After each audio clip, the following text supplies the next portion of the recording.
نصير لما يصعد اللاعب يحيى او بالاحرى يصعد اشرف طاري يعطي، لكن يا ريت الوداد ينوع في الهجمات، يلعب اكثر على الجهه اليسرى. فرصه جول جول جول.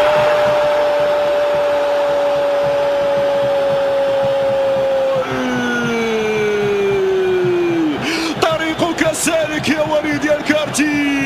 وليد الكارتي بلمسة الكبار يشعل المدرجات وينسى الشباك الغينية. يا من لمسه ينسى الشباك الغينية. هذا هو السيناريو الامثل. الوداد انه يسجل في الربع ساعة الاول. مشاهدينا الكرام، كل شيء كان جميلا في اللقطة الماضية. هاي التمريرة الذكية، لم يكن ابدا متسللا. وليد طلب الكرة في دار المدافعين. وليد الكارتي يتحرك، ينسى ليرفع الكرة على حارس المرمى. يا سلام على هذا الهدف، يا سلام على هذا الهدف يا وليد الكارتي. هنا رغم الخروج، رغم ان انديا يحاول يغطي امام وليد الكارتي، ولكن لمسه كانت رائعه يا وليد.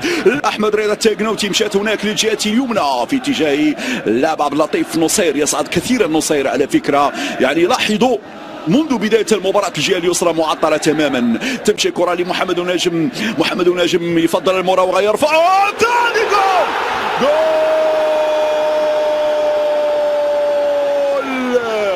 الليلة ليلتك يا وليد، الليلة ليلتك يا وليد.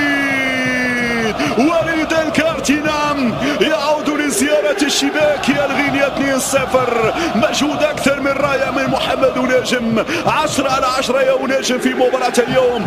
أنت تفعل ما تشاء وتصول وتجول وقت ما تشاء وأينما تشاء. اليمنى هو ناجم الرفع. لاحظوا نصير ينفذ التماس. هنا ناجم في الاستلام. يا سلام يا سلام يا سلام.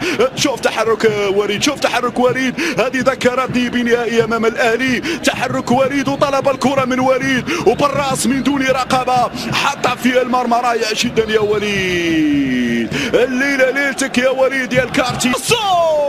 وفرصة الهدف الثالث لا زالت قائمة. يصعد يحيى جبران بالكعب لمن يا يحيى، بالكعب لمن يا يحيى. يسترجع مرة أخرى عناصر الوداد. نصير الدوران يا نصير يلعبها في الجيل من وناجم. وناجم ماذا سيفعل؟ مرة جول جول جول. عالمي عالمي عالمي عالمي يا نصير، عالمي يا نصير، عالمي يا نصير. ماذا أقول عنك يا نصير وماذا أقول عن هدفك يا نصير؟ هدف ولا أحلى من عبد اللطيف. بركاتك يا نصير، بركاتك يا الوداد، يا الوداد يا الوداد. نعم يفعل بالثلاثة، يضرب بالثلاثة. ودائما أقولها وداد وداد، أنت الحقيقة والخيال، أنت المحبة والجلال. هذه الإعادة مرة أخرى. يا سلام على هذه اللقطة، يا سلام على إبداعاتك اليوم يا نصير. ومعك محمد ناجم. يا سلام، نصير حطها بشكل رائع جدا على طريقة اللاعبين الكبار. الذكاء واللمحة والنظرة والحس التهديفي. اشتم الكرة واشتم الركنية. إذا سنتابع ركنية في هذه اللحظات لفائدة فريق الوداد. الرياضي تلعب الركنية داخل منطقة الجزاء. ناجم يعيد لوليد. وليد وليد فرصة فرصة فرصة. جول جول. محمد النايري، محمد النايري. جول يدور الوداد في مسار دوري ابطال افريقيا. افرح يا الناهري، عبر عن فرحتك يا الناهري. هنا جاتك الفرصه يا الناهري، والفرصه لما تجي الناهري لا يضيعها. هنا في وضعيه المثاليه حط الكره في الشبكه الغينيه. 4-0. الاحمر يضرب بقوه. فهل من مزيد؟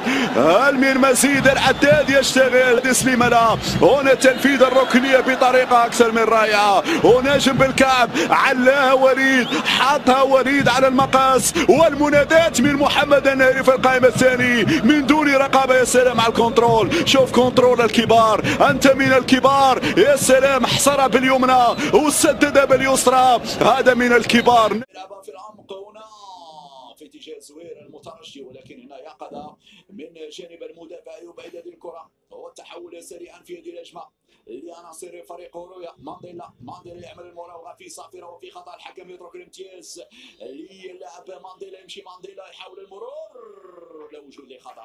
برافو كومارا، يغطي بشكل ممتاز. لازم التحول بسرعه في الهجمه، لازم التحول بسرعه في الهجمه. دي فرصه فرصه فرصه.